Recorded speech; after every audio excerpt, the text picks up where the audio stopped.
Dwight, thanks for coming in today. It was a pleasure Thank working you, with Matt. you. Yeah. Great job. Very productive.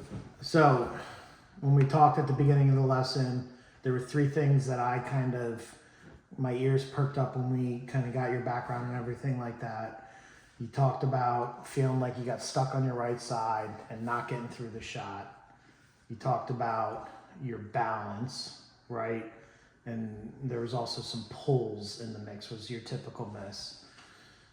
That was really helpful to begin. What we do is we go out there, we watch you hit a couple shots, filmed a few swings, and took a look and started discussing, what was happening. A couple things that we noticed right away. We talked about sequencing, and you feel like you wanted to get through the ball. Your best shots are when you get through the ball, but we noticed some things really kind of even before the through swing. First was in the setup. Your stance was a little narrow, right? We also noticed that your weight was hanging back on the heels, Right. more shots than not. Right. So really, what we did was we widened your stance just a little bit to get a little bit more athletic, be more ready to make a move at the golf ball. And we talked about where your weight should be, not only at the setup, but throughout the swing. Right.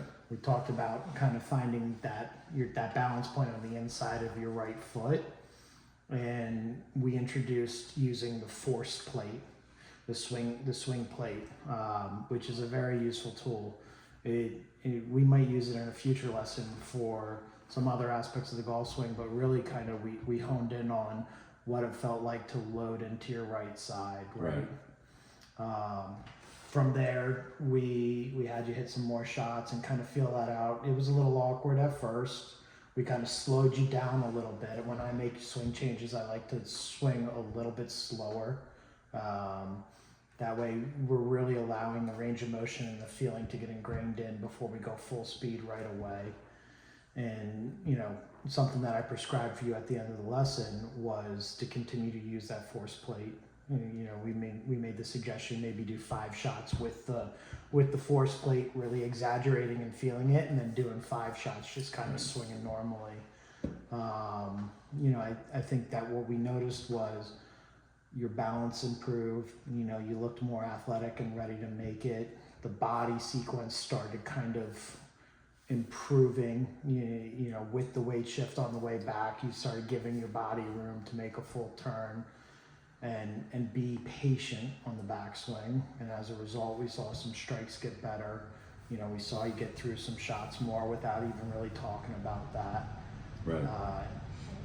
Any questions as far as what we talked about? We kind of No, discussed. I think it was pretty obvious to me. Yeah. That it's a bad setup, or it's a setup that's putting me in a bad position right out of the gate. Yeah, and then you So I had to could tell the compensate, difference. right? Yeah. So we improved the setup. We talked a little bit about the start of the swing, and we let you kind of work through that. When we work together again, we might add a layer to that. But right now, we saw some improvements just from really working on the early part of the swing and how you're setting up the ball. Correct? Correct. Yeah. Looking forward to working with you again. Thank you.